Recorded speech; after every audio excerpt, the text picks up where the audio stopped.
हल्द्वानी में 12 से 14 सितंबर तक हुई मूसलाधार बारिश के बाद गौला, नंधौर और सूखी नदी में भारी नुकसान हुआ। ये नुकसान न सिर्फ सिंचाई विभाग का हुआ है, बल्कि वन विभाग, लोक निर्माण विभाग, राष्ट्रीय राजमार्ग विभाग, रेल विभाग और वन विकास निगम समेत कई अन्य विभागों की संपत्तियों को भारी नुकसान पहुंचा है। इसके अलावा निजी संपत्तियों को भी बाढ़ की वजह से भारी नुकसान हुआ है।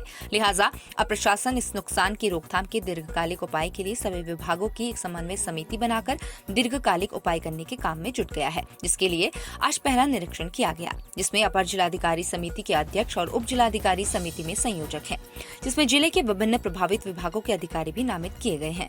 उप जिलाधिकारी पारितोष वर्मा ने बताया कि सभी विभागों द्वारा आपसी समन्वय और दीर्घकालिक उपाय के लिए राय तथा सुझाव आमंत्रित किए जा रहे हैं। इसके अलावा स्थानीय लोगों से भी सुझाव लिए जा रहे हैं, ताकि नदियों से होने वाले नुकसान का दीर्घकालिक उपाय किया जा सके। उप जिलाधिकारी ने कहा कि आज नंधौर और सूखी नदी का निरीक्षण किया गया है। आने वाले दिनों में समिति गौला नदी का भी निरीक्षण करेगी। इसके बाद बचाव के दीर्घकालिक उपाय कर तकनीकी कार्य शुरू होंगे। समिति ड्रोन सर्वे समेत अन्य तकनीकी माध्यमों से भी नुकसान के आकलन और उसके उपाय का सर्वे कर रही है।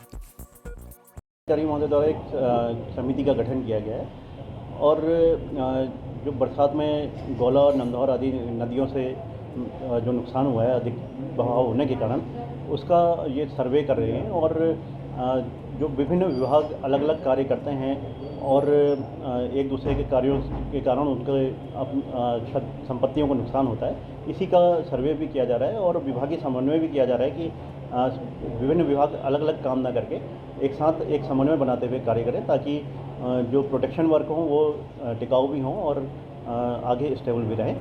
क्योंकि ये दीर्घकालिक योजना है, इसलिए इसमें जितने भी विभाग हैं उन सभी को इन्वॉल्व किया गया है। जो कार्यदायी संस्थाएं हैं उनको इन्वॉल्व किया गया है, साथ में भूवैज्ञानिक को भी साथ में लिया गया है और वन विभाग के अधिकारियों को भी इसमें शामिल किया गया है।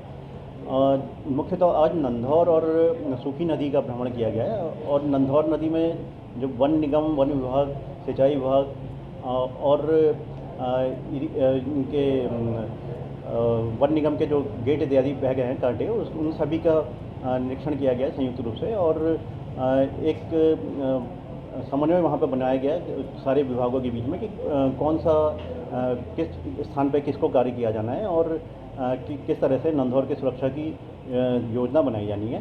साथ ही जो स्थानीय नागरिक हैं उनके सुझाव भी इसमें आमंत्रित किए गए। कुछ स्थानीय नागरिकों द्वारा वहाँ पे सुझाव भी दिए गए और कुछ स्थानीय नागरिकों द्वारा सुझाव देने के लिए कहा भी गया है। तो जो भी इसमें स्थानीय नागरिक भी सुझाव देना चाहेंगे तो उनके वो भी सुझाव देने के लिए स्वतंत्र हैं। इसके साथ ही समिति द्वारा ड्रोन सर्वे भी वहाँ पे करवाया गया है और जहाँ पे ज़्यादा भू कटाव है या ऐसी स्थिति है कि चैनलाइजेशन या ड्रेजिंग की आवश्यकता है तो उस पर भी समिति द्वारा विचार किया जा रहा है और एक SOP समिति द्वारा एक प्रस्तावित की जाएगी जो इस पर समिति द्वारा जिलाधिकारी महोदय को प्रेषित कर दी है।